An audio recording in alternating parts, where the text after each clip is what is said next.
All right, peeps. So check this out. Welcome to Truck Talks. Everybody's been asking, who are you getting on next? I said, yo, I got my boy Frankie. They were like, Frankie? And then I had a couple other people hit up and say, Frankie, Phantom Art Frankie. Tattoo guy, Frankie. Yeah. Yes. Tattoo magical man, the artist. Like, whenever I talk about art, you saw it flash in the beginning of this session. My dude has a natural ability not only to do just artistic work with his hands, his mind, the way he thinks, but he does it fast. Like, you do that amazingly fast. Like, I've had some tattoos, right? I got ink. This dude did some stuff on somebody's arm, and it was, what, a couple hours? 2 hours. Less than 2 hours. And then, all right, so without further ado, let me just introduce Mr. Frankie Jackson. Mr. Frankie Jackson owns Phantom Art Studio. Mr. Phantom Art Studio himself is sitting in my truck here. But here's some interesting facts. Navy veteran, retired. He was an anchor, always an anchor. He does things differently. He moves from a space of goodness, and he's grown into this space. And it's amazing to hear his testimony and his story. So without further ado, Frankie, the stage is yours, man. So how did let's start off with how we connected. Let's tell that little story, brother. Oh, man. So, of course, we know Kim Williams, right? Mutual friend of ours. But I always get on live and I talk about I like to talk about the ugly truths, right? A lot of things that people are afraid to say, I like to talk about them on my lives. Okay. Yeah, and I caught one of those. And it was kind of like, it was raw. Yeah. That's straight up in your face. It tells you, hey, look, this is where my heart is, and I know you feel that. Right. So one day, Kim always get on there, and he's like, oh, man, I missed you live. And one day, I seen him post on Facebook, like, hey, man, you need to do this truck talk with Jesse Palacios. I'm like, huh? And then, like, I got to see, like, Ty chime in on it, Alicia say something. I'm like, who's this? Who's this guy? And it hit me up. I was like, all right, let's do it. Let's go for it. And it's funny because the dynamic in which it starts off is everybody's like, Jesse, why Truck Talks? Yeah. And realistically, man, this is the easiest studio to run because I don't have a bunch of microphones. I'm not doing a bunch of crazy stuff. Right. It works because literally I can come to you like I did this morning. Come to you, right? Yeah. So how long have you been into tattooing? Like, what's the story? Let's find your why, man. I'm curious about that.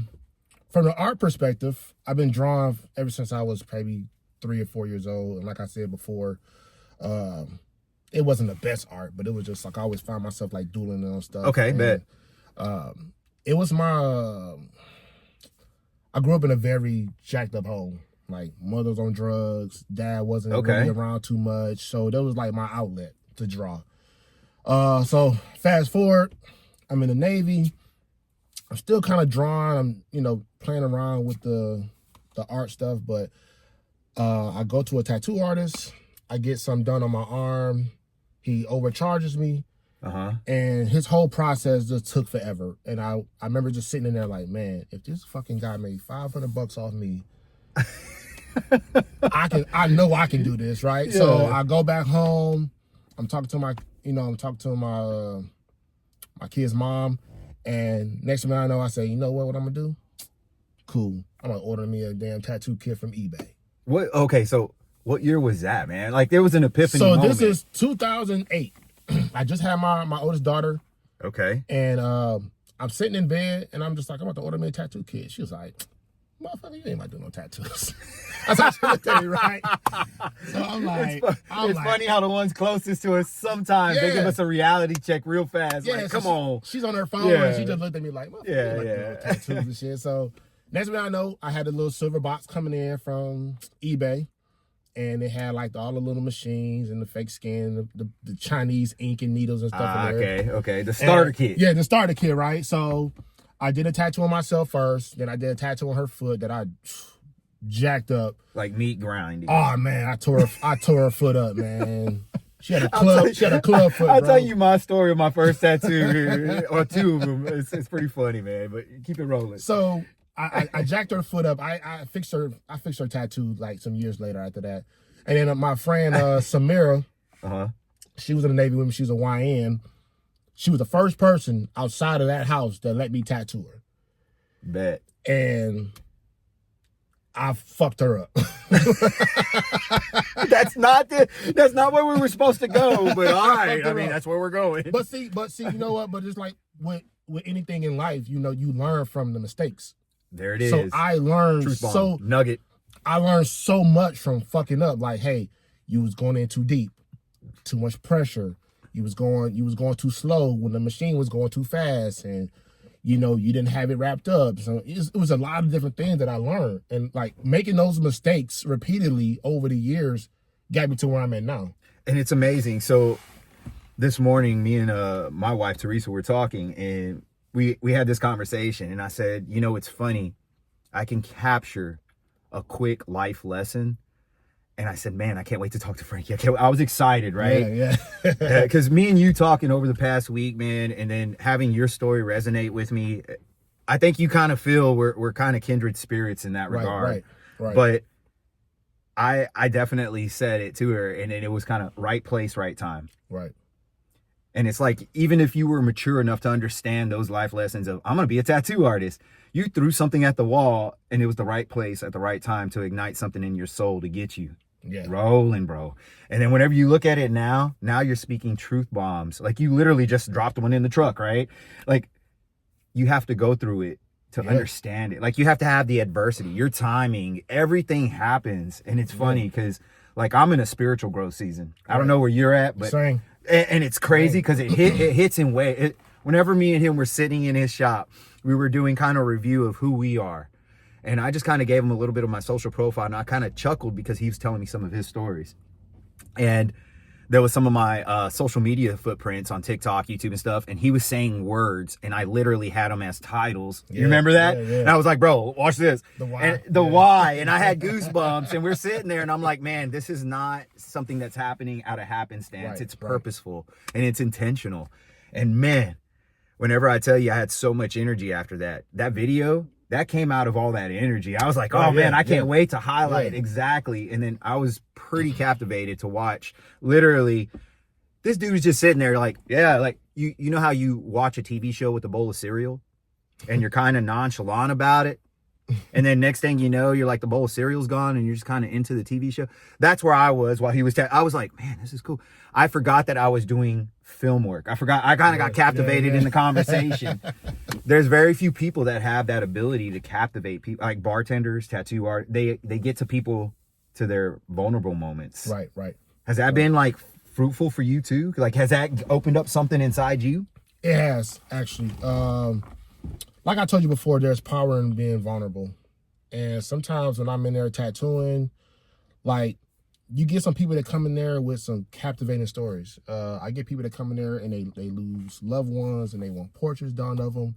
And these people are so vulnerable at the moment. And it's just like, I can't have my guards up with these people. And it forces me to let my guards down. Yeah. And I even shed a tear with a girl one time before in the shop. Yeah. No, because she was so emotional that it touched me, and I'm just like, damn, like, I gotta cry too. Bruh. It hurt me. Like, watching her cry because she lost a loved one, we had to stop the tattoo for a minute and pause and just say, damn, you know what? Hey, I'm so sorry you're going through this. I'm so sorry. And that's just the human part of me coming out just. But the gravity in you understanding those moments. Because, I mean, let's be realistic, peeps. Have y'all had the nightmare scenario, or you have people tell you don't get a tattoo because it could turn out bad, right? Yeah. The cover up. I wanted to go back to my first tattoo real fast. My first tattoo was from a tattoo shop in Houston. My dad was like, pick something on the wall. So I picked the panther ripping out of the skin, right? Until this day, this panther has a story. Like, we were in San Diego at a volleyball game, me and a buddy of mine. Right. And somebody was like, "Rawr!" just making noise the whole time. And I didn't capture it. I didn't know what was going on. It was people in the crowd making fun of me because I had this big open. But again, you look back at those memories and you kind of like laugh. But in the moment, I was like, man, I need to come. But honestly, I embraced it. Like, you could talk to my boy Ramon and he'll laugh about that. Like, he'll be like, yeah, the Panther, dude, the Panther, right? Oh, man, that's funny. My boy Jacoby was actually getting out of the Navy, and we were in Annapolis together in the 90s. And we were sitting there. He's like, come on, open up a tattoo shop, Doc, and we're going to do this. And I'm like, okay, you want to try it on me. So you remember whenever tribals were real big? Oh my God, those in tramp stamps. I didn't get a tramp stamp, Okay. but I got a tribal. I know some dudes in the Navy with tramp stamps. Look, I got a tribal on my shoulder. Okay. Right? But I didn't know because I couldn't see it. And what you Right, described on your first tattoo of the meat, Yeah. like circles, and Yeah. that's what I had. So anybody that was going to do that cover up, I asked a bunch of people to do a cover up for me. They wouldn't touch it because of the layers and the way the skin rolled. Oh, They wow. were fearful of dropping ink in those cavities. They said they don't know how it would last or what would happen. So I had somebody sit on it and really think about it and do a cover up for me probably about 5 years ago. And it took forever and it was painful. Yeah. So they say cover ups are hard too. Like, Cover-ups are hard, but with technology now, it's a lot easier. yeah, I saw your tattoo gun. Yeah, right. So, you know, with the iPad now, I can take a picture of your existing tattoo, put it on my iPad, run it through my Procreate program, and then I can do overlays. So I can take another piece of art, put it on top of that, and then I can change the opacity in it to see exactly how everything lines up. So there's a science behind it. It's a science behind it, yeah, right? You see, so most people go old school and be like, hey, I drew this. I'm going to stencil it. I'm going to put it on your arm. This is like literally imagery building out. Right, because sometimes your tattoo may have dark areas, and you can align certain dark areas from the new piece with the old piece. Okay. To where, okay, hey, I can do this with this, and I can do this with this. Oh, this would be a perfect piece, and I can add out here. Because when you're doing a cover-up, the ideal is to draw people's eyes away from the existing piece. Right. Right, and everybody's not good at it. And that's the thing. So we're going to backtrack, though. I'm gonna drop. We're gonna shift gears, and Go ahead. I know you kind of like all right, Jesse, where you going? But you know, getting this technical acumen in tattoo, getting the idea of how to be disciplined, that didn't come naturally. I too, because I could say this to the audience, knucklehead Jesse was very stubborn, and I was always in my own way. Now you see things from a perspective, and I could see it because the way you talk is technical. And it's kind of like, if you do this, that's military brain coming out sometimes. Yeah, but it's trained a backwards plan. And, man, and you see what I'm saying, right? Oh my God. But, okay. Damn CBs. but I'm going to say, like you were saying, you had to go through it to get to it. You had to get it right place, right time. Right. Right? Because I had to go through the Navy to realize that I wasn't built for certain things anymore, right? So it's amazing to see that in you. So backtrack 20 years. We'll say, because what are you, about mid-40s now? 42. Okay. So backtrack in those early 20s, man. Was that whenever tattoo started? You said 08. So we're creeping into that range. Right, yeah. But backtrack about 20 years whenever you were still trying to figure out who Frankie was going to become, man. Like, was there a moment that you kind of pushed you in a direction that said, all right, I got to ride this Navy wave out? Or is there something that happened in your life that kind of shifted your whole thought process to shift into tattooing? Was like epiphany moment. What was your why? So I understand it was interesting as a hobby, but there had to have been something that was a catalyst that said, all right, I'm anchored into this. This is the thing. To be honest with you, on my way out the door is when it really hit me. Because when I was in the Navy tattooing, it was just like, I loved it, but it was hard for me to really get into it because my job. Okay. That was I feel that. Yeah, my job came first, right? I feel that 100%. Being in first class, being in second class, on the way to first, then being chief, it was like all that came first. That was the primary thing, right? Right. So I couldn't let this get in the way of this. But it really didn't hit me until, I was on my way out the door and I did my first tattoo convention in Cali. And it really just hit me then. It was just like, this is what I want to do for the rest of my life. Oh. Yeah. So it was like a lightning rod. Yeah, it was like that, right? So after that first convention, it was 2019, right? I do that first convention, and then I get out in 2020. And still at that time, I'm like, I'm a tattoo, but I still want to kind of do the construction thing. Right. So I was trying to do the project management. Project manager. We go to what we know, right? Right. So the project manager thing during COVID, it didn't fall out for me. So I remember just sitting in Cali like, damn, I gotta find something to do. So I ended up coming back down here because we had a house down here. I came back down here, and 2 weeks later, my brother passed away from COVID. So prior to me leaving Cali, my brother had talked to me on the phone. He was just like, "Hey, look, man, you should open up a tattoo shop." And I'm just like, "Oh, bro, Wow. you know, it's cool. You know, I ain't really thinking about it right now." And then, like I said, he died on my daughter's birthday.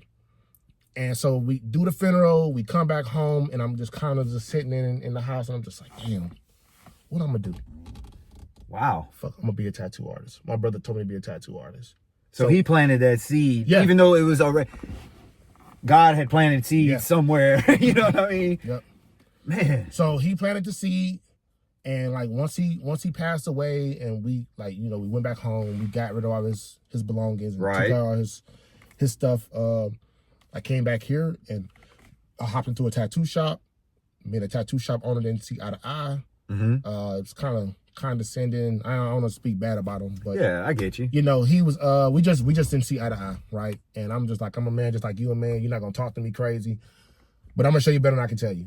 Right place, right time. So he was put in your path to ignite your fire, bro. And he did. He said one thing to me. He said, "I don't know where you come from. You might be like the guy wherever you came from, but you in my shop, I can fire you." And once he said he'll fire me, that's it. Yeah, like I will never put my livelihood in no one else's hands again.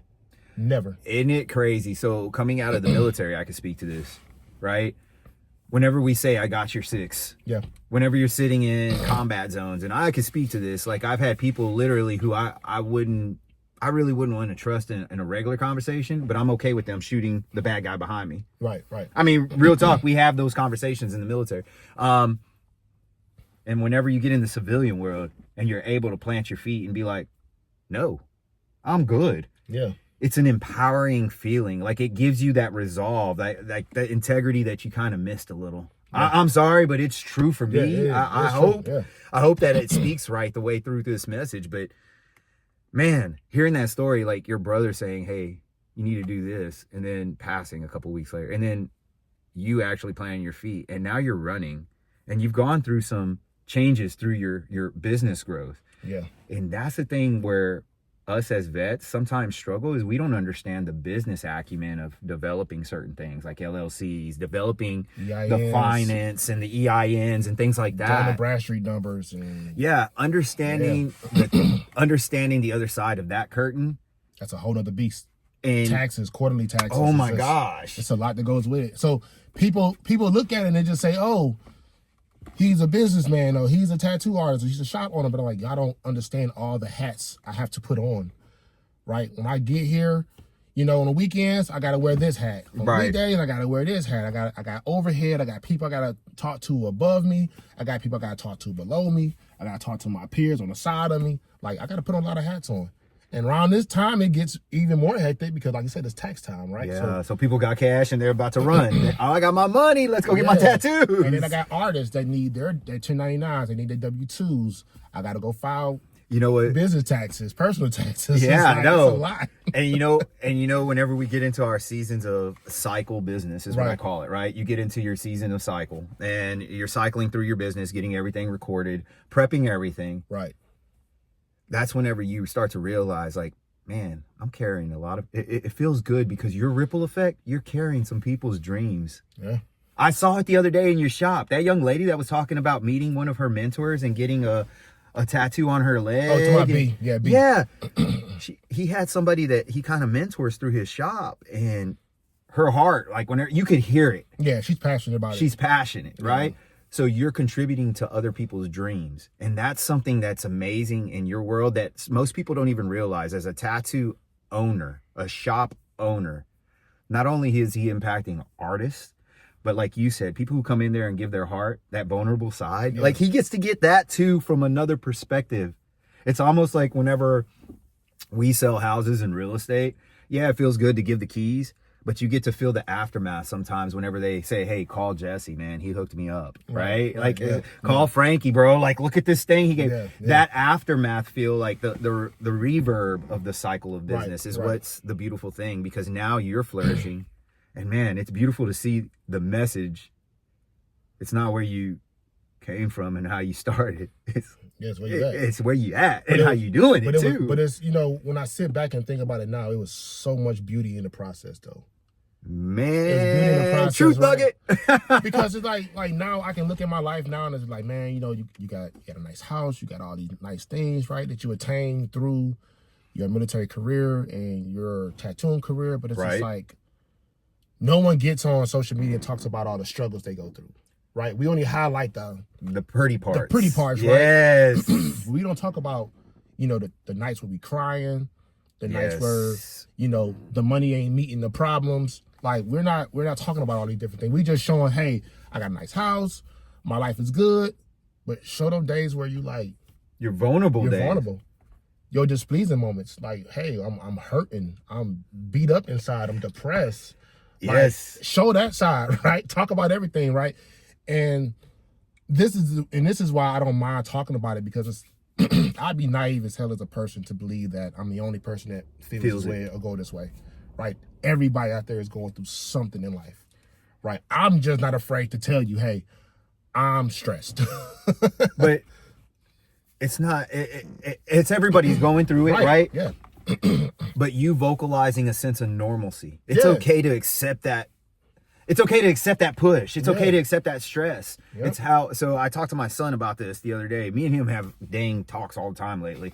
He's 20 and he's like, man, if I could tell you the secrets, let me tell you all the secrets. It's like if you could tell somebody the keys to all the tests for the next couple of years. Right. If you had the Back to the Future moment, like you were Marty McFly and you had the paperwork. Right. Could you imagine like how exciting that would be, giving that to your kids? Yeah. Well, that's what I explained to him, man.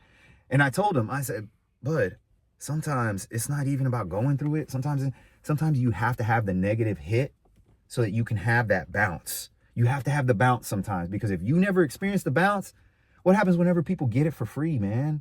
They don't appreciate it. They don't appreciate it.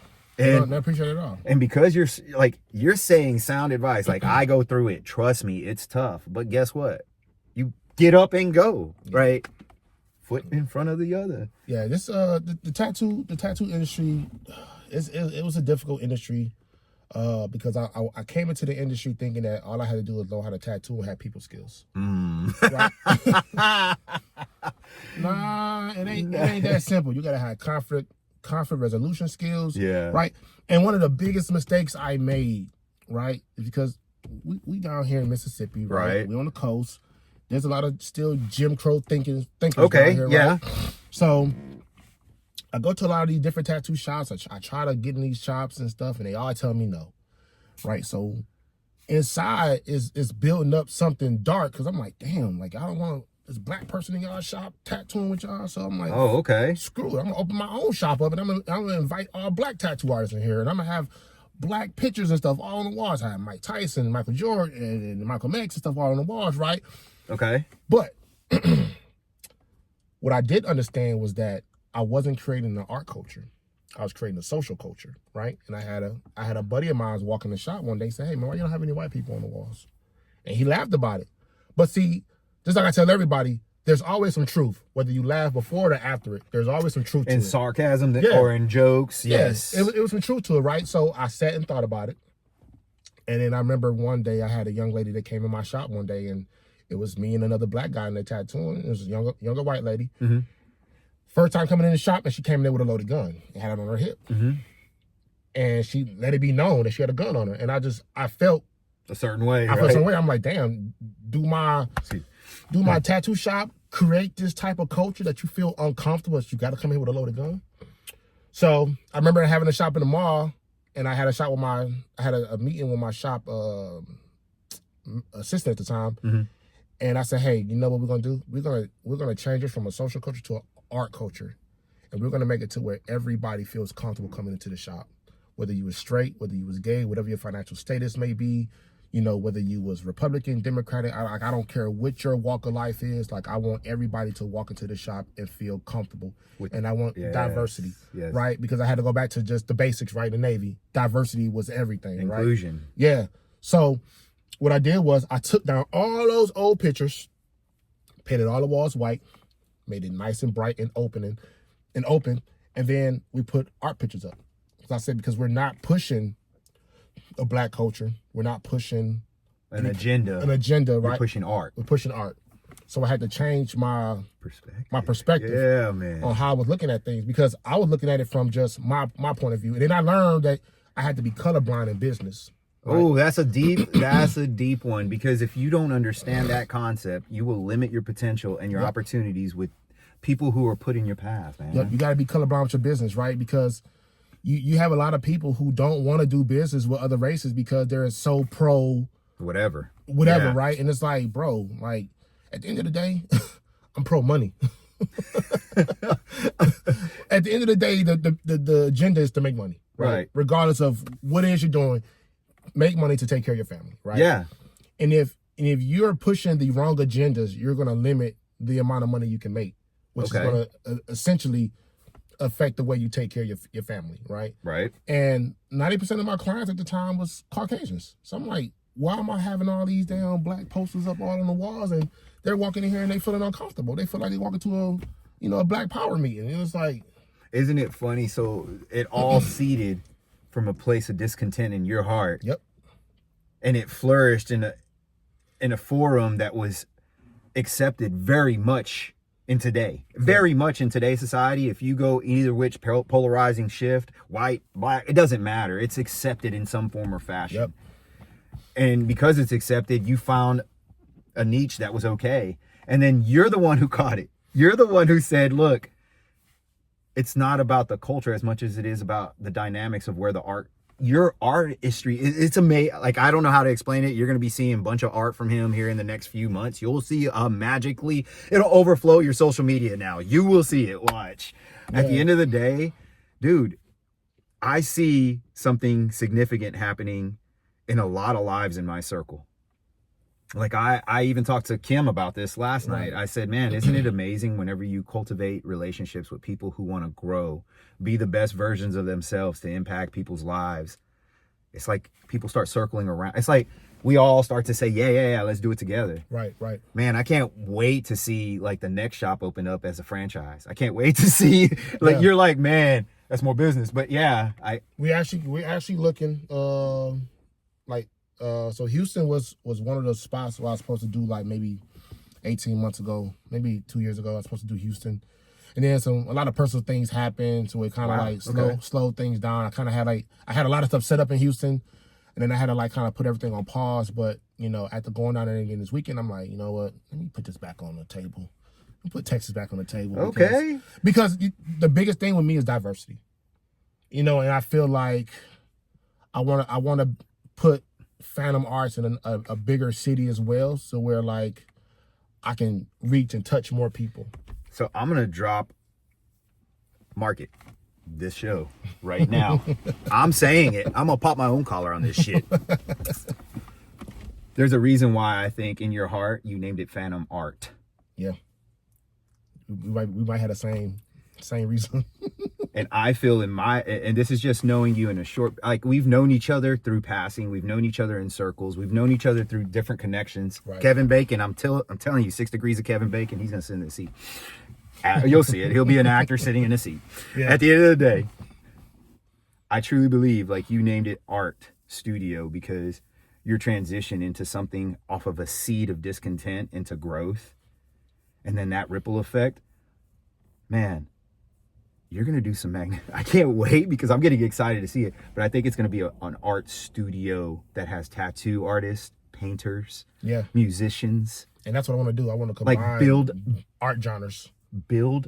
Like I could see that happening to where you're like your own museum of science, or art museum, but it's a specific wing specifically for cultural arts that you influenced, coming from a dynamic that's not black and white anymore. Yeah.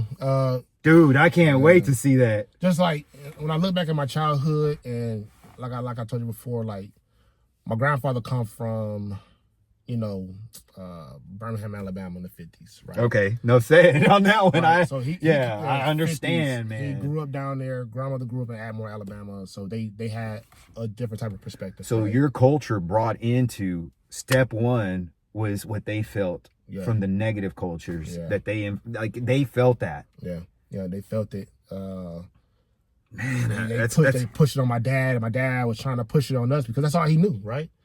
He never got a chance to get out. I mean, even when he went to the military, right? You know, my dad went to. But real talk. We know the military has sectors of that still. Yeah, so this is in the 70s now, so it's even worse. And if y'all don't know, the military is just a small melting pot of society. It's just close captioned in your face. So representation of society. Yeah, and we kind of merge together because we bend those societal norms. Like we end up, man, it ain't that bad. Like you start to realize, I'm glad that you joined the military then. Because it's like, because even I remember like even when we went to like Afghanistan and Iraq, and I remember seeing like, you would see a lot of the junior sailors or a lot of the junior troops, you know, because you have the Air Force, Marines, stuff like that. Yeah. And you could tell who were the new guys and who was the older guys, right? A lot of the newer guys, you would see all the blacks sitting together and all the whites sitting together, right? Yes. They all new, so it still hasn't hit them yet. But then when you get to that E5, E6, E7 range, like you start seeing them more integrated because they know that it's bigger than just, hey. But I think that's, and like you said, I think it's because we grow, and as we mature, we learn like, hey, it's okay. Like you can look at it through this lens. It's okay. But like I said, if we have the answers to the test and we try to give it to our kids, I don't know necessarily. It's kind of like we're speaking. I had this the other day, and that's what I'm gonna say. It's like I'm speaking Spanish, and I keep on yelling, and it's like it's louder. Or I'm speaking English to someone who only speaks Spanish, and they're just not getting it. If I keep on saying, the answer is A. And they're like, no Nintendo. You know, I don't know. I don't know what you're saying. You get what I'm saying? It doesn't matter, the communication barrier, because the timing's not right. They haven't learned enough English for them to absorb the test. Exactly. Yeah. And that's where I had to sit back and understand. And of course, it always comes in waves. You know that. Like your natural little moments of learning. But man, that's a deep learning curve right there. Like, yeah. Life has been interesting, but I'm so thankful for it. You know, where typically most people would just sit down and be just trying to figure out why their life is so effed up. I'm just like, you know what, man? What's the lessons in all this? What am I supposed to learn from this? What am I supposed to? I even go back to old situations that I thought I didn't learn from. How long have you had this perspective? Because this is something new. Oh man, maybe. Less than 2 years. And it's amazing in 2 years how it feels like you rocket shipped. Yeah. Right? Yeah. It's kind of like you're finding your purpose and you're driven because your why is being fulfilled. Yeah. Because you're changing thoughts, perspectives around you. Man,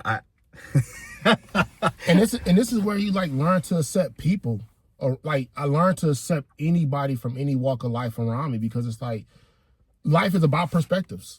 Right. And I love to talk to different people with different perspectives, because it's like, I'm not talking to you to argue with you about your perspective. I'm talking to you because I want to learn from your perspective. What am I learning from your perspective? Because our walks of life and our experiences in life is totally different.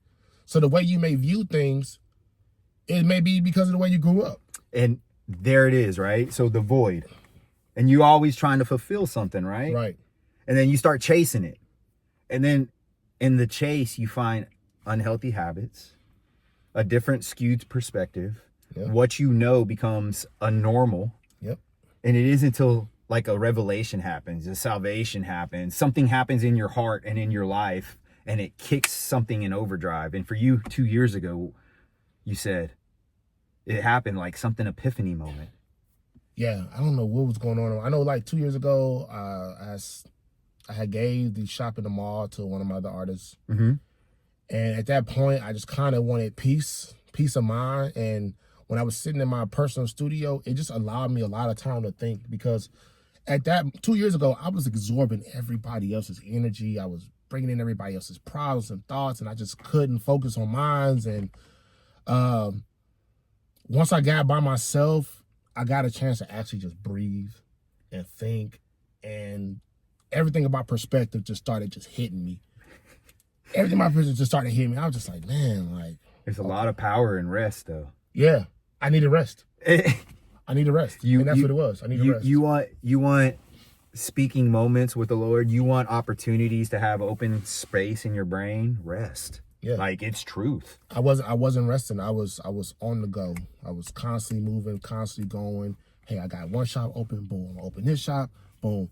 And then I'm gonna open this shop in the outlet mall, cool. Then I open my private studio. So now I got 3 shops running simultaneously.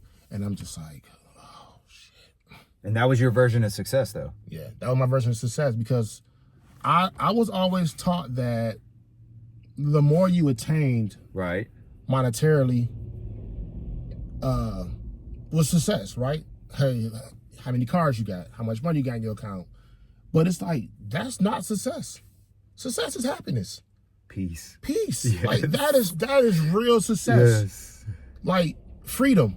Like real freedom. Like I told you before, like I only make money now to have freedom. I don't care about like, hey, I like nice things, but I don't give a fuck about nice things. Like I can throw it in the trash can. If it's meant for me to have it again, I have it again. But as long as I got my peace of mind, like I am okay. But that was a perspective given to you by your family. Yeah. You told me that, right? Yeah.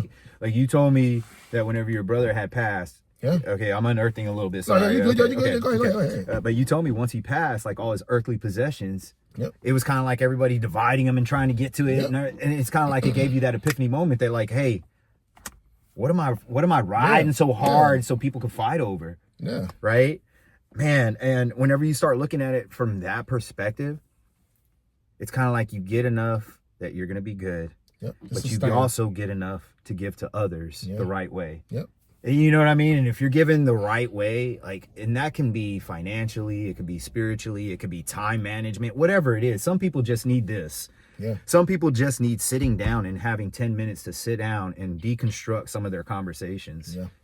And deconflict some of their hearts. And that's what I'm finding out. That's what this thing's turning into, you know?